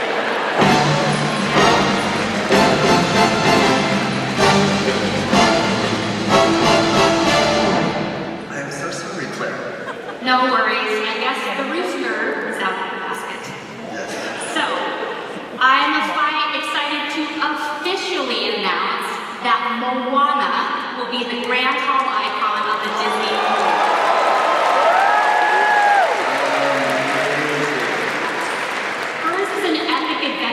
story that is all about exploring the seas and believing in yourself.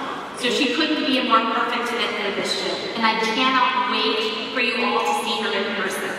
But wait, that's not all you have to share with us tonight, right? No, we also have an entirely new class of ship for Disney Cruise Line that will debut starting in 2029.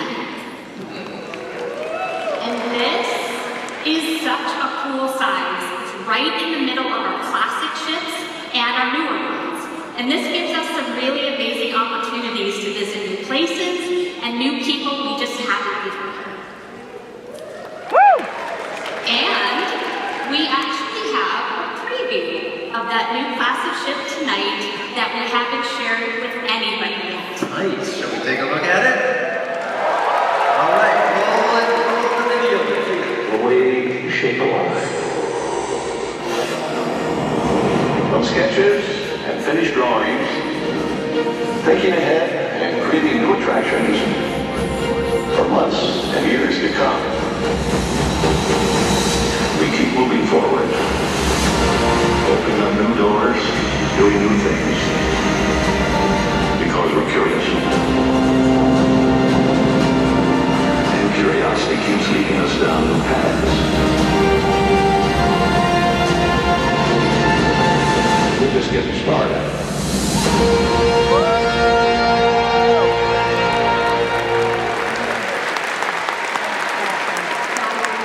So cool, right? Yeah, teasers. I see how you do. All right, Claire, thank you for being with us tonight. Best of luck to you as you create and believe and beyond. Let's give it up for Claire Weiss, everybody.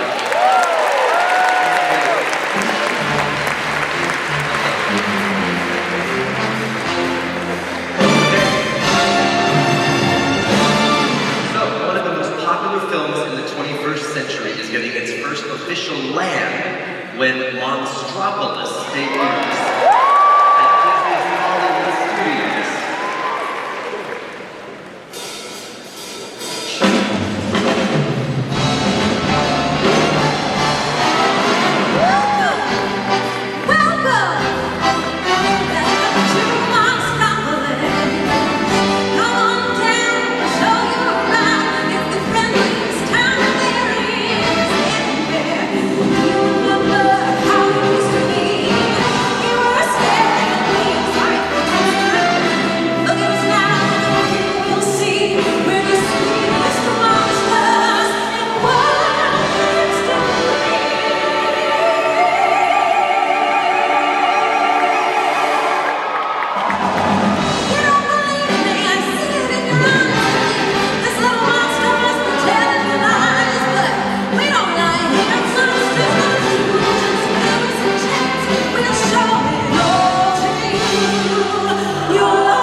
D23 love you too, girl.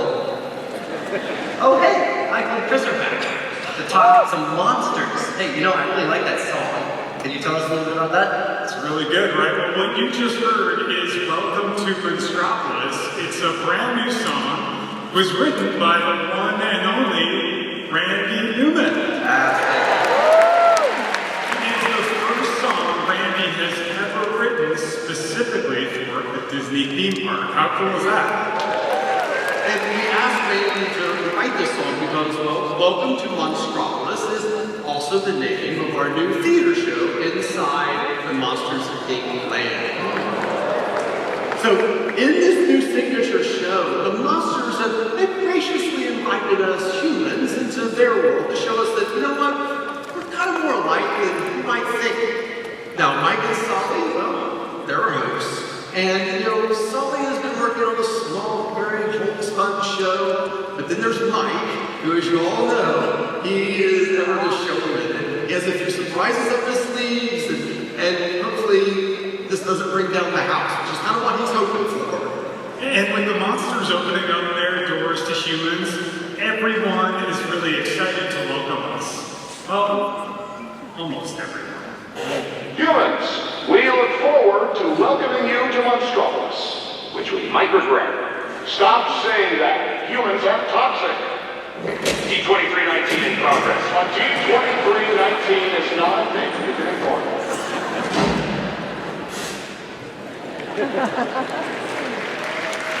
That doesn't seem like it's going to end well. Maybe it's just me. No, it will. We promise everything will be just fine. And you know, that's just one piece of the Metropolis experience. This land is alive with all kinds of dynamic movements that you'd expect from a world where Mike, Sully, and all the monsters live and work. You know, the team is incredible. They're moving really, really fast. Chris, should we show them that sneak peek behind the construction lines? Yeah, sure, absolutely. So, all right, here we go. Let's take a look at this land as it stands today. That's the Glob Theater there on the right, which is the home of our new show that we just talked about. And as we move down the street, you'll see Archie's Scare Pig Pizza, along with the Monsters University Alumni Club. Now, inside the Alumni Club is the Elite Scarers Club, and it's where we honor the legendary scarers from years past. Next door is the Spirit Warriors. So if you're visiting Monstropolis, you want to grab that human or that great souvenir to remember your trip to Monstropolis, well, that's going to be the place to go. And then we have an experience we know that all of you in this room have been looking forward to for 25 years. It is Harryhausen's restaurant. This is the iconic location of Mike and Celia's ill-fated date from Monsters, Inc. And of course, Sushi Chef, he's going to be there in person. What you're seeing is an early look at him in action inside a figure shop. He's awesome. This restaurant is going to feature a menu unlike anything else that we offer at Walt Disney World. It's going to be a great place to bring your sheepsy food for that romantic meal. I cannot wait. I love sushi. All right, so that brings us to something that we are extremely excited about. And it's been a long time in the making. Let's go inside the Monsters Inc. factory and roller coaster building. Yes. You know, we were just with the team the other day, and they showed us this amazing work in progress animatic. And Michael said, look, we've got to take a look at this D23. It's incredible. It's truly incredible. You are going to be lifted 40 feet in the air in 4 seconds. And then launched into the vault. This is going to be mind-blowing. It's just incredible. And while the door coaster, well, we're still working through and prepping it for human ridership, the rest of the land is looking really, really good. And so we were thinking, well, why don't we just open it early? Like, say, next year!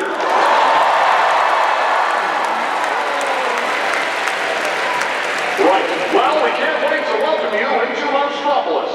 So open your closet doors and make your way in. Let me just spray it again. What? No, humans aren't toxic, remember? Right. Not toxic. See you soon in Monstropolis. Seriously?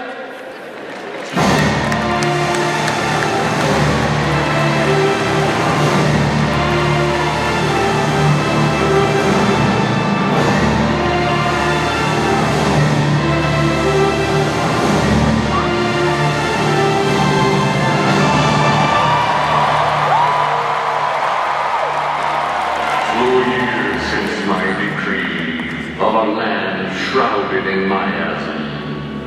So I have summoned a new presence. Come forth and speak, Thomas Maslin. I'm here, Hero. I'm here. But please, do not worry. We could never forget about you. I assure you, I am not worried, for I know you will be sharing more. But villainous souls are not the patient kind. So do hurry and speak of the wicked magic that's in store. I think I can do that. In fact, I know 2 people who are absolutely perfect for the job. Everyone, please welcome back Bruce Vaughn along with Imagineer Caroline May.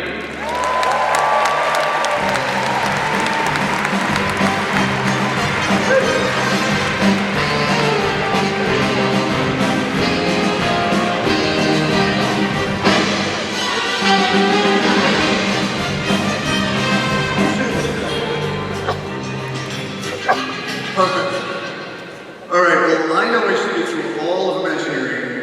when I say our villains expansion at the Magic Kingdom is one of the most anticipated projects any of us has ever worked on. Now, there have been a lot of rumors about this land flying around. Shocking, I know. Caroline, how about we put some of those to rest? First off, I believe we have decided on a name. Yes, we have a name. Even though this land will be full of mischief and darkness, we wanted it to feel like it belongs in the Magic Kingdom. And since most of the lands at the Magic Kingdom have land right there in the title, we figured, why mess with a good thing? Exactly.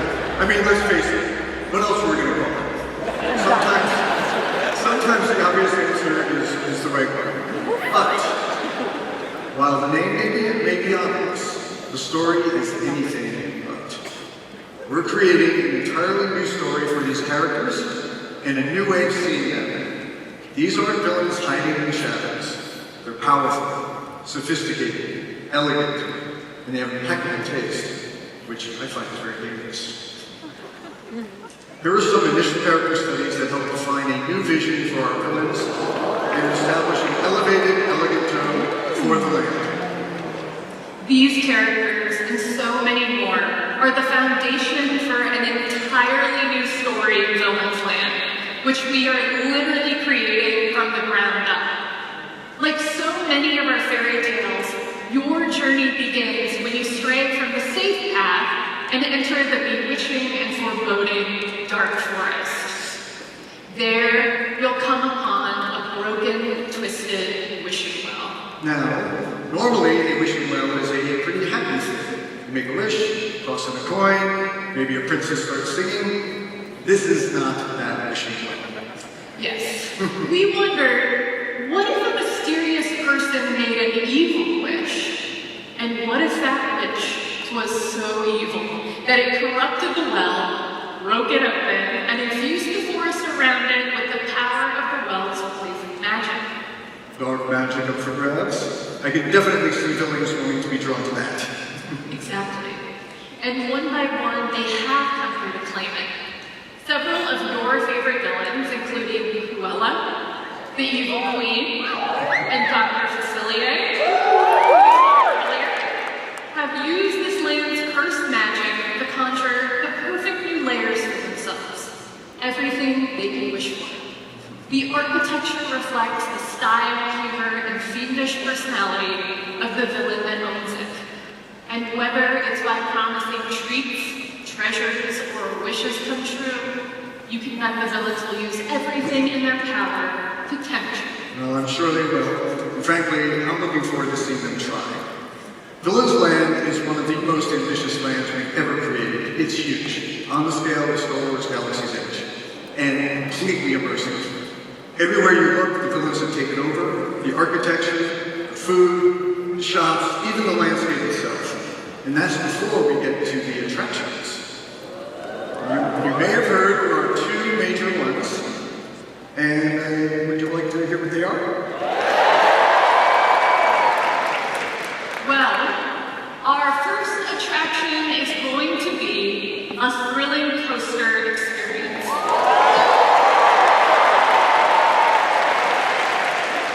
Here, you will encounter Maleficent herself as you race through the enchanted briar around her mountaintop fortress. We're excited to include elements we've never attempted before on a Disney coaster, because of course, if we're inviting the mistress of all evil to our land, we best not disappoint her. No. And if Maleficent's mountaintop isn't dark enough for you, our second attraction takes you in the opposite direction, down, into the catacombs beneath the Evil Queen's palace. Here, you'll come face to face with the magic mirror as he calls you to see things from his unique perspective on the other side of the glass. Once you're in this mirror realm through a mix of special effects and incredible physical set pieces, you'll be mesmerized by a whole array of your favorite fearsome Disney villains, conjured as only the magic mirror can.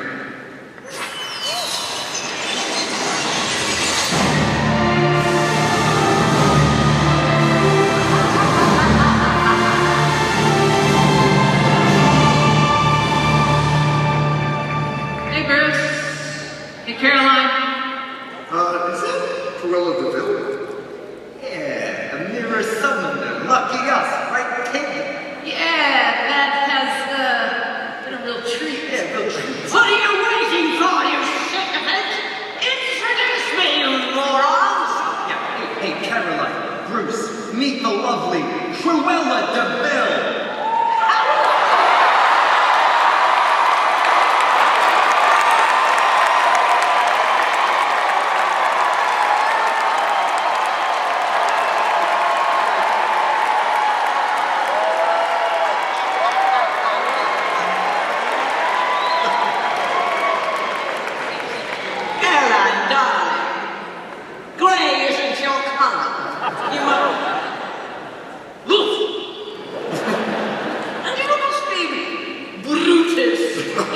It's actually Bruce, but it's a pleasure to meet you.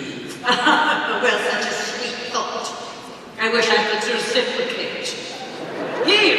Yeah, boss. Neil! Here. What is it that this one does, this Brutus? What does he do? He designs theme parks, boss. Theme parks? Yeah. Those horrible noisy things that families are always doodling off to? Someone actually designs? What a senseless thing to do with your life. Suddenly Brutus doesn't sound so bad. How can we help you, Mr. Will? Well, I was minding my own business, admiring my outfit in the mirror, when I heard, oh, thank you.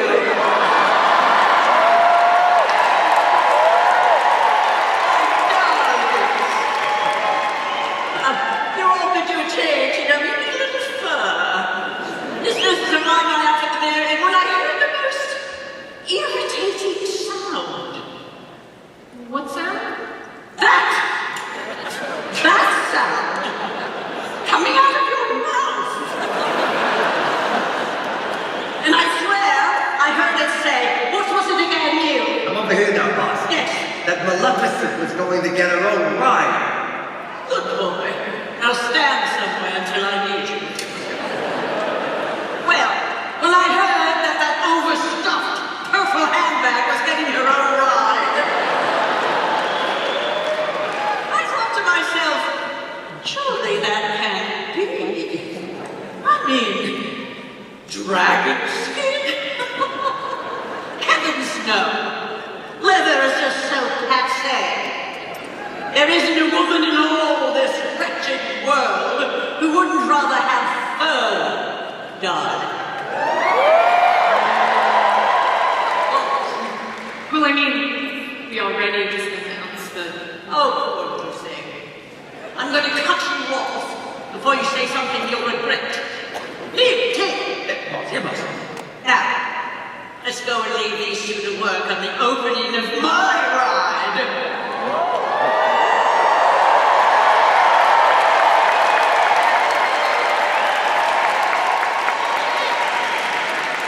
Yes, and all the cars will be full of little dogs. And I brought one of those street musicians to entertain you while you work. What was his name again? Speck? Beck. Oh, well, whatever. You put $1 in his hat. Everyone, the iconic Black Plus.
Before we say goodbye tonight, I want to bring us back to what all of this started.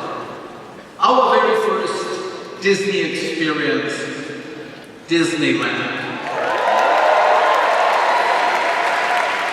You all know Disneyland is a promise.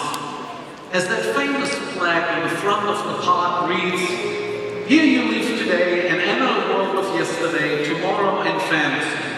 And over the past 7 decades, this promise has taken many forms, from early expansion to the Disney decade, from a second park to new hotels, to the recent additions of new stories, immersive lands, and new shows.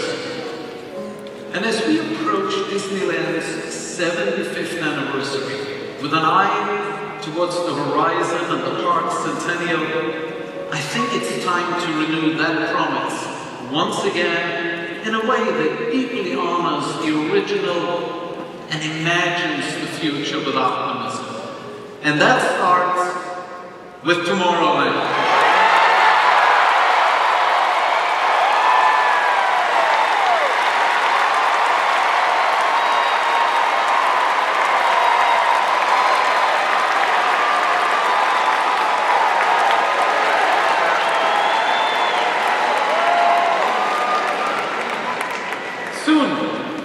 We will begin reimagining Tomorrowland with optimism you all have been longing for. Returning to a vista into a world of wondrous ideas, just as Walt described it. New attractions, more open spaces, new places for you to dream about the future. You all know Walt said Disneyland would never be completed, and those words continue to echo down through time. Since he first opened the gates on July 17, 1955, we've invited more than 1 billion guests to experience the happiest place on earth, cementing Disneyland as a global icon. And now, we are entering Disneyland's next great chapter, where new generations will continue to relive fond memories of the past and savor the challenge and promises of the future, and it all begins with Tomorrowland.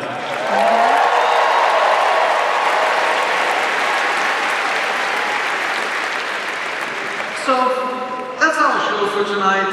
Thank you for joining us on our Disney Experiences Carousel of Progress as we begin travel into our great, big, beautiful tomorrow.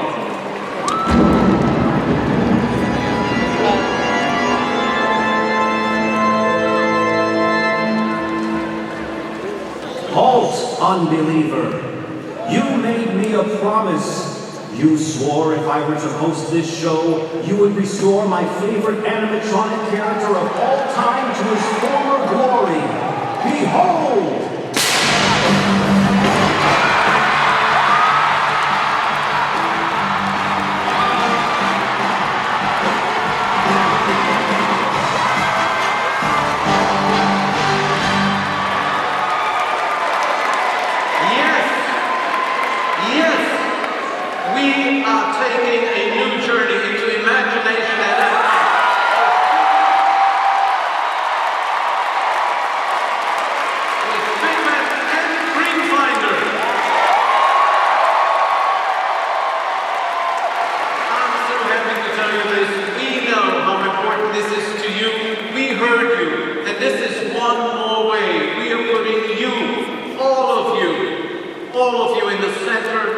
Everything we do. Okay, that's really it now. Come on, team. Thank you to our incredible host,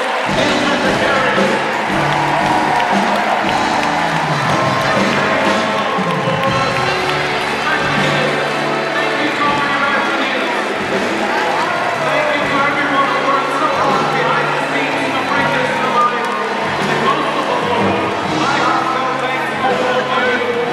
us on our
turntables and a microphone. All you can do is clap your hands, just clap your hands. Where's that? Got two turntables and a microphone. Where's that? I got two turntables and a microphone. Where's that? I got two turntables and a microphone. Where's that?